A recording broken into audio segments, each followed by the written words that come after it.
Welcome to Books and Bytes, where wisdom meets speed. In just a few minutes, we break down the world's best books into bite-sized insights, saving you time while fueling your mind. Subscribe now, and let's turn pages into progress. Sounds good to me. Today, we're exploring Morgan Housel's The Psychology of Money. Okay. Most finance books are all about charts and formulas. This one's different. It dives into the psychology behind our money choices. I like that. Yeah. It's fascinating how Housel reveals the hidden forces driving our financial decisions, emotions, biases, even our childhood experiences. He shows how these often matter more than spreadsheets. Right. Like, he tells this story about two guys who grew up in totally different economic climates, one during a boom, the other during a bust. Their views on risk are completely opposite, even years later. Oh, wow. It really hit me that there's no one-size-fits-all financial plan, because we all come with this baggage, Absolutely. Housel calls it no one's crazy. He argues that instead of judging someone's financial choices, we should try to understand the backstory that shaped their perspective. It's a call for empathy in personal finance, which is pretty unique. And then there's this whole section on luck versus risk. He uses Bill Gates as an example, right? Yeah. Gates was brilliant, no doubt, but he was also incredibly lucky to have access to a computer in the 1960s. That kind of shaped his entire trajectory. Yeah, and that's the point. We often overemphasize individual brilliance and underestimate the role of chance. Oh, for sure. Housel isn't saying we shouldn't learn from successful people, but we need a dose of reality. Sometimes it's being in the right place at the right time. Absolutely. Or hitting that one big bet, what he calls the tails you win scenario. Like Amazon with AWS. Yeah. They made tons of bets, some flops, but that one wildly successful decision kind of eclipsed everything else. Yeah. It's like, imagine baking a cake. You could obsess over each ingredient being perfect, or you could nail the key flavors and have a hit, regardless of a few minor imperfections. Exactly. It's about focusing on those high-impact decisions that can truly move the needle. Yeah. But then, of course, there's the other side of the coin. The book talks about the constant craving for more. Right. Never enough, he calls it. Oh, yeah. Housel tells stories about wealthy people who risk it all for even more riches, and it makes you think, what's the point? Yeah. When is enough enough? That's where psychology really comes in. It's not always rational, right? Right. I think about the man in the car paradox. He describes people buy fancy cars to impress others, but everyone's actually admiring the car, not the owner. Status can lead us down some weird financial paths. Yeah. It's fascinating how Housel highlights that tension between what we think will make us happy with money versus what actually does. Speaking of happiness, there's that amazing chapter on compounding. Oh, This is where the book gets really practical.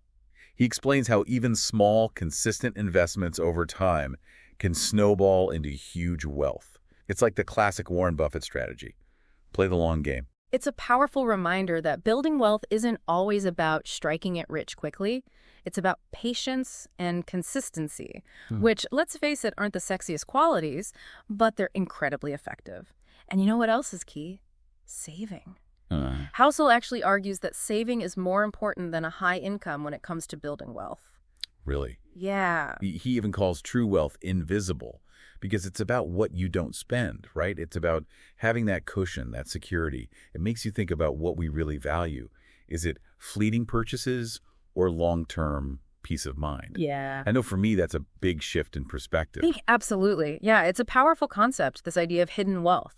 It's about building a solid financial foundation that allows you to weather storms, take risks, and pursue opportunities without constantly worrying about money. Which reminds me of something else Housel talks about, being reasonable instead of always trying to be perfectly rational. Right. He argues that sometimes the best financial choices are those that bring us peace of mind, even if they're not the most mathematically optimal. Mm-hmm. It's about recognizing that we're human, not robots. Right. It's acknowledging that emotions play a huge role in our decisions, especially with money. And speaking of human nature, I think a lot of us crave certainty. We want to know exactly what the future holds, but Housel throws a wrench in that idea with his chapter on surprise. Yeah, he basically says that trying to predict the future is a fool's game. Life throws curveballs. The market crashes. Unexpected expenses pop up.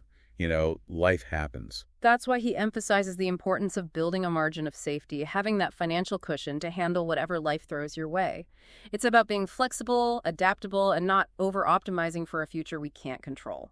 So instead of obsessing over every little financial detail, maybe it's more about creating a plan that can withstand some bumps along the way. Exactly. It's about having a strategy that allows you to adjust course as needed because change is inevitable. Our goals, priorities, even our risk tolerance, they all evolve over time. That makes me think about his point that getting rich and staying rich are two different games. The first might require boldness and risk-taking, but holding on to wealth requires a whole other set of skills: prudence, discipline, a long-term mindset. It's an important distinction. You might take big swings to build your wealth, but then you need to shift gears to protect and preserve it. And this is where avoiding comparison comes in. Housel warns against the dangers of keeping up with the Joneses. He says that measuring your success against others is a recipe for unhappiness. Yeah, you can always find someone who's doing better than you, at least on paper. It's a never-ending cycle. And social media doesn't exactly help, right? Everyone's curating their perfect financial highlight reel. That's why it's crucial to define what success means to you. What are your values, your priorities, your definition of enough? Because once you have that internal compass, you're less susceptible to the whims of comparison and external pressures. It's about creating a financial life that feels authentic and aligned with your own goals, not someone else's. And I think that ties into his idea that there's no single right financial strategy for everyone. It's about finding what works for you, your personality, and your circumstances. It's about personalizing your approach. Maybe you're naturally cautious and value security above all else. Or maybe you're more comfortable with risk and thrive on the excitement of investing. The key is to understand yourself and create a financial plan that reflects your unique needs and aspirations. That's really empowering, isn't it? It means we're not all trying to fit into the same mold. We can create financial lives that feel good to us, even if they look different from everyone else's. Absolutely. And there's another thing Housel warns against: getting swept up in pessimism. He calls it the seduction of pessimism because it's easy to fall into the trap of believing the world is going to hell in a handbasket, especially when it comes to finances. Yeah, I have to admit, I sometimes fall for those doom and gloom headlines. But Housel argues that over the long term, things generally tend to get better. He's not advocating for blind optimism, but rather for a balanced perspective. Right. It's about acknowledging risks but not letting fear paralyze you. It's about being realistic, not fatalistic.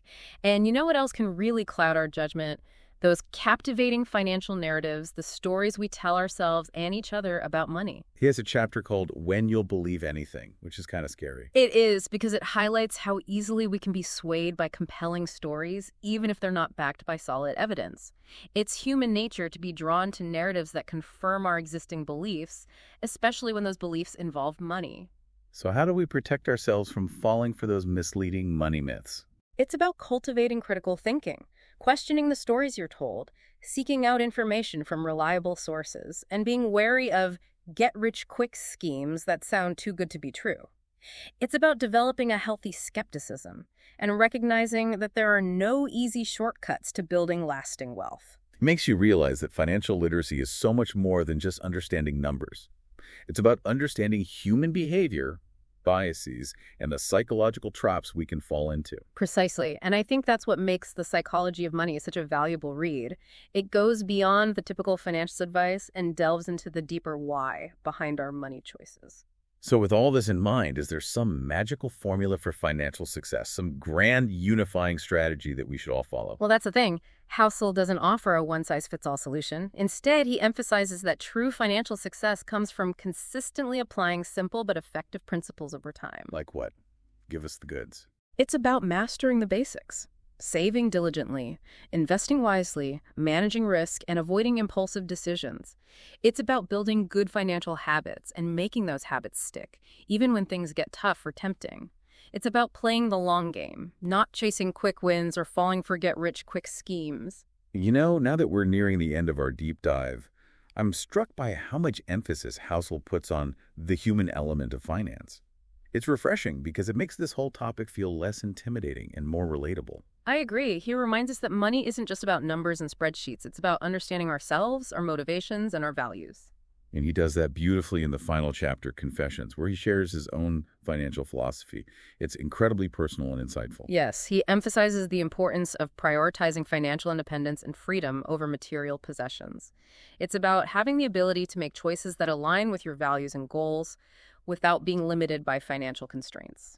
It's about recognizing that true wealth isn't measured by the size of your bank account, but by the quality of your life and your ability to live authentically and pursue your passions. It's about aligning your financial decisions with your deeper purpose and values, finding a sense of fulfillment in how you manage your money, and creating a life that feels rich and meaningful regardless of your net worth.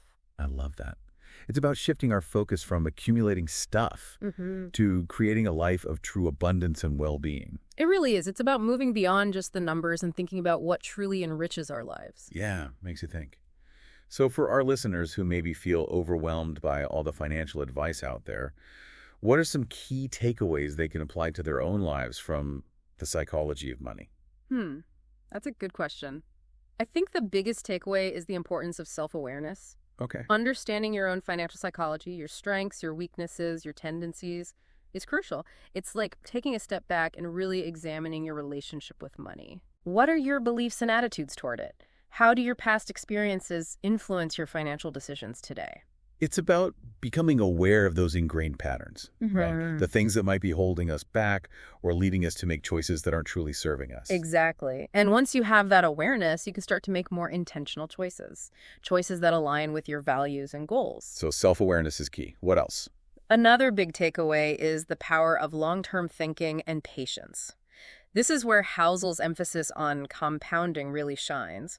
It's about shifting your focus from instant gratification to building sustainable wealth over time, embracing the idea that slow and steady wins the race. No get-rich-quick schemes here. Right. It's about those consistent small steps that add up over time. Precisely. It's about playing the long game with your finances, investing consistently even when the market is volatile, saving diligently even when it feels like a small amount.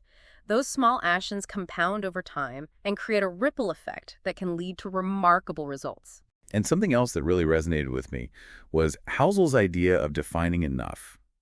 It's about finding that sweet spot where you feel financially secure and content without constantly chasing after more. It's about recognizing that more money doesn't always equate to more happiness or fulfillment.